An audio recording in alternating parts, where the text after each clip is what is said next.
The reason why I am so passionate about dyslexia is because of being a dyslexic person myself. What if I told you the most overlooked royal was never meant to rise, but did?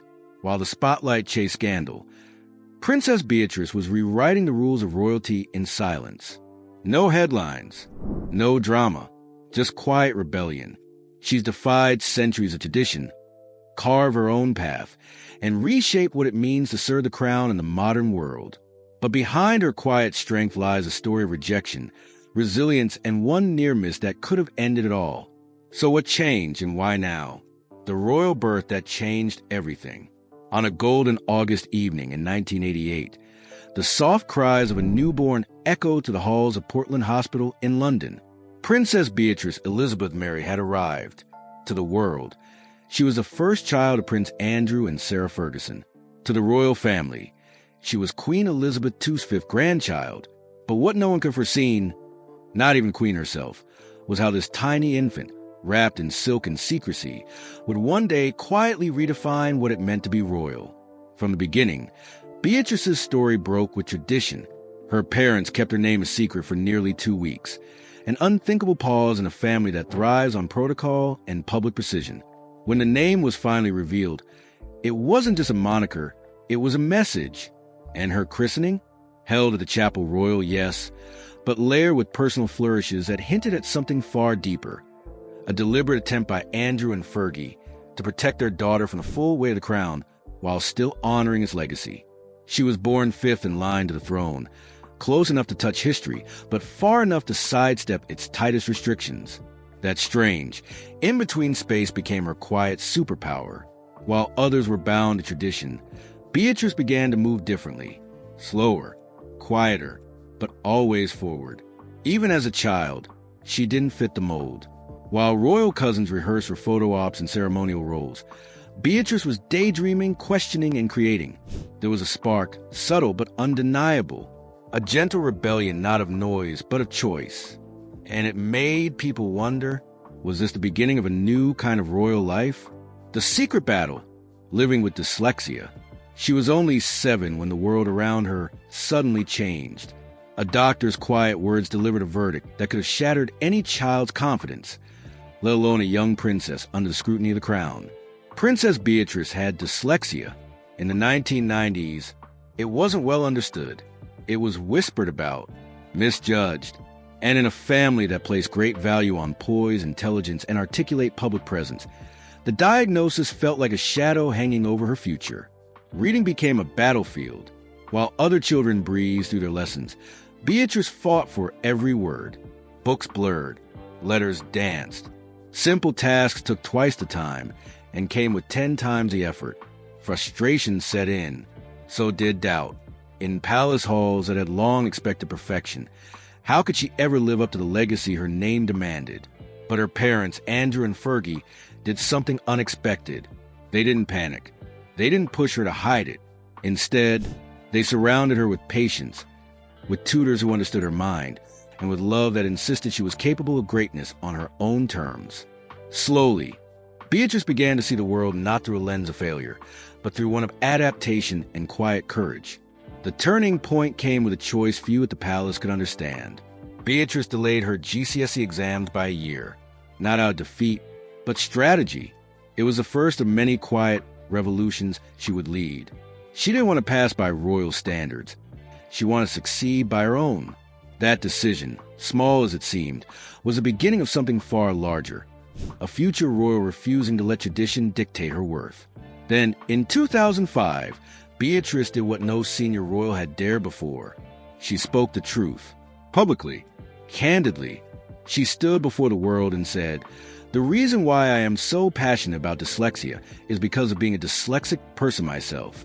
With that single sentence, the mask came off, and something extraordinary happened. She wasn't just a princess anymore. She became a voice, a symbol of resilience for every child who had ever been told they weren't enough. But Beatrice wasn't finished. This was only the beginning of her fight to reimagine what royal service truly means. The question was no longer whether she could rise to the occasion, but just how far she was willing to go to change the system from within. And the answer? That would come in the most unexpected of ways. Behind palace walls, the divorce that shook her world. When Princess Beatrice was just 7, her childhood was quietly shattered. In March 1992, the news broke like thunder across Britain. Prince Andrew and Sarah Ferguson were separating. For most children, a divorce is a private heartbreak. But for Beatrice, it unfolded beneath the blinding glare of global headlines. What happened behind palace walls during that storm will reveal something extraordinary about the little girl the world was barely watching. A quiet resilience that would one day become her greatest strength. The royal split wasn't discreet. It became one of the most public scandals the monarchy had ever endured. Tabloid front pages were plastered with humiliating photographs of Sarah Ferguson and her financial advisor, John Bryan. Their private moments turned into national spectacle. And caught in the middle were Beatrice and her younger sister, Eugenie. 2 innocent girls forced to grow up with the knowledge that their family's pain was everyone else's entertainment. But even in the midst of chaos, a different kind of royal decision was made. One not bound by protocol, but by love. Prince Andrew and Sarah chose something unheard of in royal circles.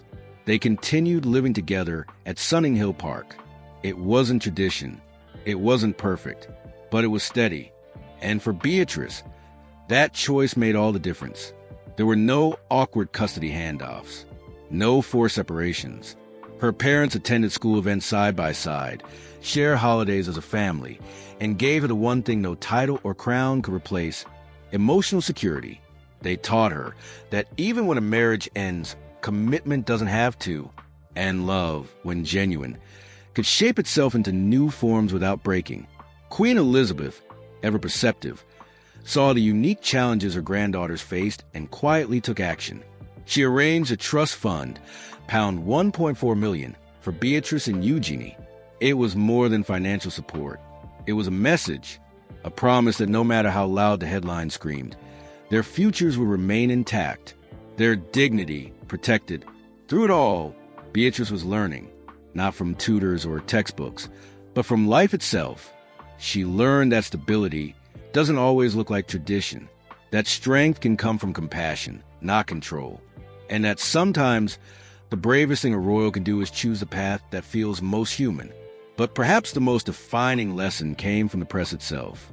She saw how easily truth could be twisted, how quickly a family's grief could become gossip, and instead of shrinking under the weight of it, she learned to carry herself with quiet defiance.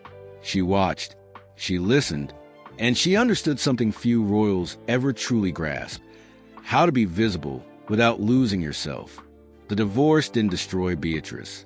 It shaped her, and the woman she would become, the one who dared serve the crown in her own way, began in those very years when everything seemed most uncertain. And yet, her most unexpected transformation was still to come. Breaking royal protocol, her rebellious career choices. While many young royals gracefully slipped into lives of carefully choreographed appearances, charity galas, ribbon cuttings, garden parties, Princess Beatrice had other ideas. She wasn't content to simply exist within the royal orbit. She wanted to step outside it, to prove that she could thrive in the real world, one without palaces, titles, or tiaras. And what she did next sent quiet shockwaves through Buckingham Palace. It was 2008. Beatrice, barely out her first year at Goldsmiths University, made a decision that felt almost unthinkable for someone of her lineage. She took a job, an actual job, as a sales assistant at Selfridges, one of London's most iconic department stores. This wasn't a staged appearance or some polished PR stunt. She clocked in, stocked shelves, greeted customers, and worked the till. A princess, folding sweaters and fetching sizes for strangers. Traditionalists were horrified. To them, it felt beneath her, almost scandalous. But Beatrice saw something they didn't. She didn't want a curated royal experience. She wanted to understand how the world worked, not from a throne, but from the ground up. At Selfridges, she learned lessons no royal engagement could teach. How to stay calm when a customer lashes out, how to manage time under pressure, how to be part of a team where no one bows when you walk into the room. It was retail, yes, but for Beatrice, it was a masterclass in humility, grit, and grace. And she wasn't done breaking the mold. Next came a quiet move that ruffled even more royal feathers: an internship at the Foreign Office's press office. Then, more daring still, a position at Sony Pictures Entertainment. The entertainment industry had long been viewed as off-limits for royals.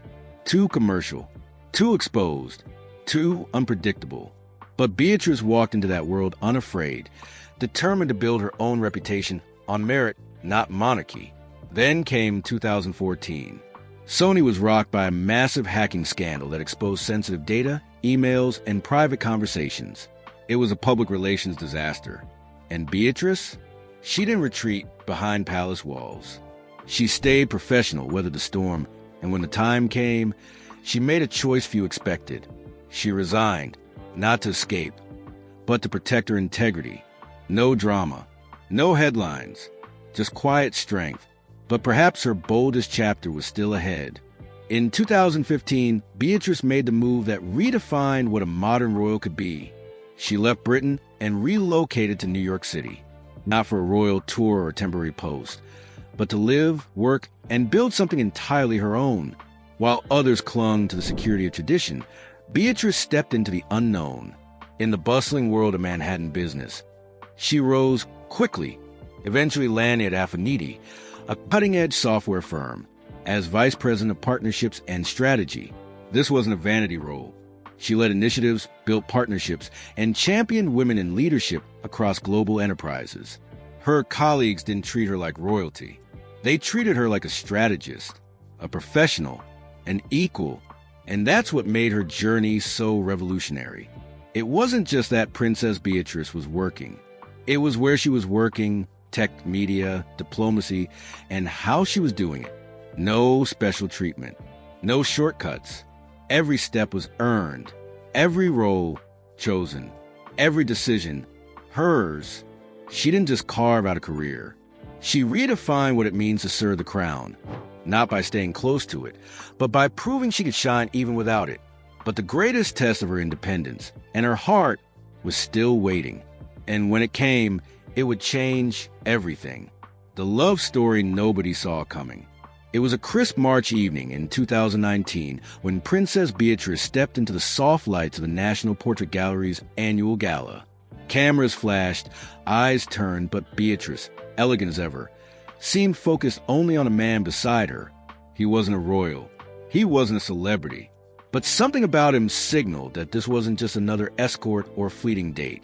His presence marked a turning point, not just in Beatrice's personal life, but in how she saw love, legacy, and her own role in the ever-evolving royal story. His name was Edoardo Mazzi. Handsome, reserved, quietly confident, a successful property developer by trade. But there was so much more beneath the surface. His father, Alex Mazzi, had once skied for Italy in the Olympics. His family had been granted the title of Count in 1913 by King Victor Emmanuel III. Though Italy no longer officially recognized nobility, the lineage remained, carried with understated grace rather than boastful flair. And for Beatrice, who had grown up in a world where titles were often worn like armor, Edoardo's calm dignity stood out. But it wasn't his background that captivated her. It was his mind, his ideas, the way he built things, not just properties, but relationships. He understood hard work. He valued integrity. And he treated her not like a princess, but like a partner. That mattered. Their romance had begun months earlier, quietly, in September 2018. They kept it hidden, not out of shame, but out of reverence. In a world where royal romances are often devoured by headlines before they even bloom, Beatrice and Edoardo chose something rare: privacy. They wanted something real before the world had a chance to dissect it. By May 2019, the curtain was gently pulled back. The couple attended the wedding of Lady Gabriella Windsor hand in hand. A simple gesture, but a powerful one. It was their way of saying, "This is real, and we're ready." Later that year, on a golden September trip to Italy, Edoardo's ancestral homeland, he proposed. It was intimate, heartfelt, and deeply personal. And on September 26, 2019, the engagement was officially announced. The royal family rejoiced. So did the public. A new chapter was beginning. Plans were drawn for a spring wedding. The Chapel Royal at St. James's Palace was chosen for the ceremony, with a grand reception set in the gardens of Buckingham Palace.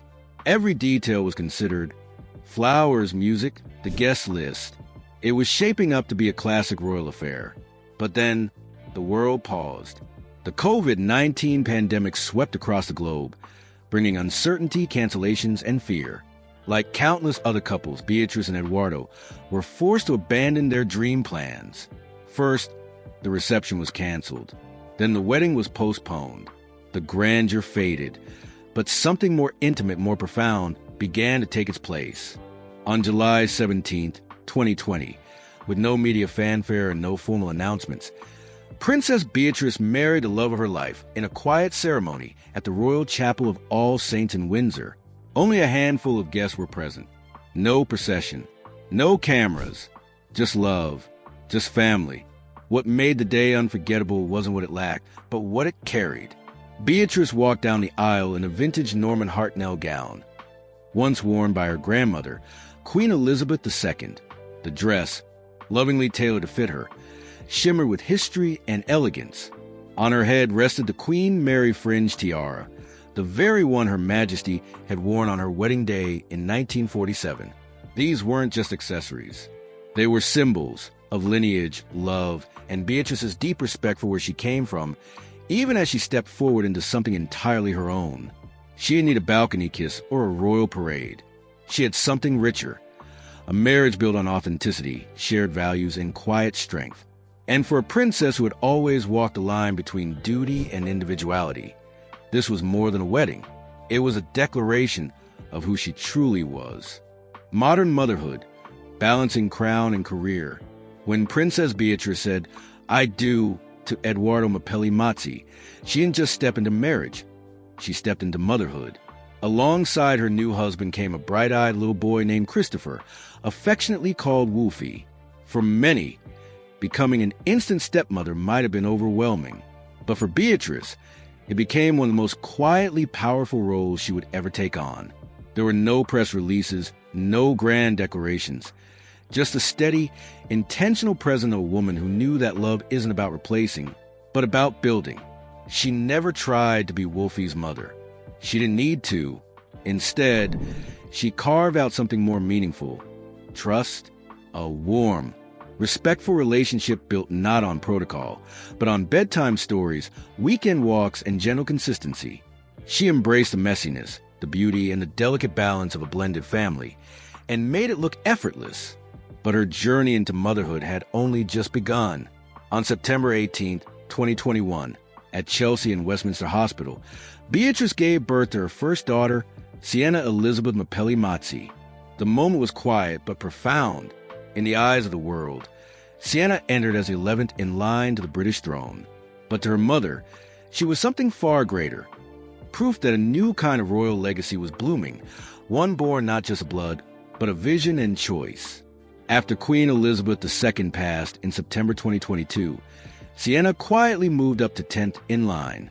But it wasn't her place in succession that made her stand out.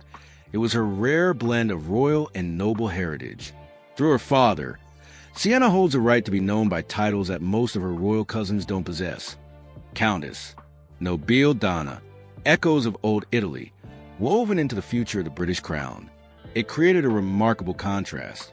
While closer relatives like Peter Phillips or Zara Tyndall's children remained titleless by design, Sienna and her future siblings carried names steeped in two royal traditions. It was both unexpected and quietly thrilling. In April 2022, Sienna was christened at the Chapel Royal at St. James's Palace, a sacred space lined with royal memories. But even here, Beatrice left her mark. The ceremony honored ancient tradition, yet felt intimate, personal, a balance of history and heart that had become Beatrice's signature. Soon after, the family made a bold decision. They left the polished bustle of London behind and relocated to a sprawling manor in the Cotswolds. Nestled in the countryside, surrounded by green hills and quiet lanes, the move spoke volumes. Beatrice wasn't interested in raising royal children under a microscope. She wanted laughter echoing through gardens, muddy boots at the door, and space to grow away from the flashbulbs. Then, in January 2025, life surprised them again. Athena Elizabeth Rose Mapelli Mazzi arrived several weeks early, fragile but full of promise. It was another emotional chapter, anxious days, sleepless nights, and the overwhelming relief that followed a healthy delivery. Athena became the newest thread in the royal tapestry, slotting just behind her sister as 11th in line to the throne. And like Sienna, she inherited not just a birthright, but a dual heritage of crowns and countesses. 3 children, 2 royal daughters, one blended family stitched together by love, not tradition. What sets Princess Beatrice apart is not just her title or her lineage, it's her balance. She is a mother, a businesswoman, a royal, and a quiet trailblazer. She continues to serve in her executive role at Vanity, champions women in leadership, and upholds royal commitments with grace. And all the while, she's raising her children to understand not just privilege, but purpose. Her life isn't lived in headlines. It's lived in the spaces between the bedtime routines, the boardroom meetings, the garden afternoons, and the Cotswolds. And in those moments, she's quietly redefining what it means to be a modern royal woman, not by breaking away from the monarchy, but by rewriting what loyalty, service, and family can truly look like. The new royal revolution. While the world has been transfixed by louder royal headlines, scandals, feuds, and whispered betrayals, Princess Beatrice has quietly led a revolution of her own. No press conferences, no defiance, just quiet, steady transformation. A new vision of what royalty can be in the 21st century, not ornamental, but essential. At a time when the royal family has been tested like never before, King Charles III's cancer diagnosis casting a shadow over his reign, Princess Kate's own health battle stirring nationwide concern, and the very public departures of Prince Harry and Meghan Markle, Beatrice stepped into the silence, not with grandeur, but with grit. While others scrambled to protect tradition or distance themselves from it, Beatrice did something unexpected. She evolved it. Her career in the business world, particularly at Affinity, didn't just pad her resume. It changed how she saw service. Her work supporting women in leadership didn't just align with charity. It brought real results. This was public service that mattered, not for the cameras, but for the country. She wasn't trying to outshine her cousins or claim the spotlight. She was showing what a modern royal could be: smart, accomplished, deeply human, and fully in control of her own narrative. That narrative included raising her blended family with intention and love, balancing royal duties with professional career, and choosing authenticity over spectacle. She embraced her role not by following a script, but by rewriting one. And it worked. Public support for Beatrice continues to grow, not because she demands it, but because she earns it. Poll after poll shows her quietly climbing in public affection, often outpacing more visible royals. Why? Because she feels real, relatable, the kind of royal who folds her own laundry, then leads a strategic partnership meeting the same afternoon. And now, as King Charles looks toward an uncertain future and Prince William readies himself for a reign that will define a new era, Beatrice's presence becomes not just helpful, but necessary. With her international roots, her Italian noble ties through Eduardo, her business acumen, and her clear-eyed approach to motherhood and duty, she offers something the monarchy hasn't seen in generations: a new model of leadership, not rooted in spectacle, but substance, not fueled by obligation, but choice. And perhaps most striking of all, she's proving that royal service doesn't require self-erasure. She didn't give up her career to be a royal. She didn't disappear into tradition.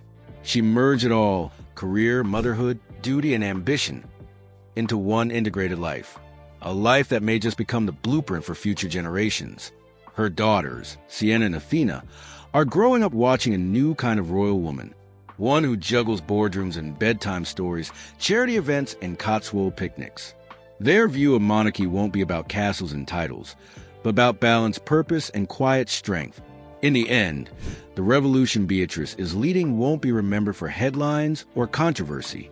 It'll be remembered for its quiet clarity, the slow but certain reshaping of the monarchy from within. Tradition not abandoned, but gently reimagined. And royal service not imposed, but chosen. Princess Beatrice was never meant to lead, but maybe that's why she's leading so well. Because sometimes the most powerful change doesn't come from those born to rule. It comes from those who dare to redefine what ruling truly means. Crown the quietly powerful journey of Princess Beatrice, a woman born into duty, but carving her own path with grace, courage, and conviction. Her choices may not make headlines, but they're reshaping what it means to be royal in today's world. If her story moved you or made you see her in a new light, please give this video a like and consider subscribing. We go deeper than the tabloids ever will, into the real lives behind the royal titles. What do you think of Beatrice's modern approach to royal life? Is she honoring the crown or rewriting it? Let me know in the comments below.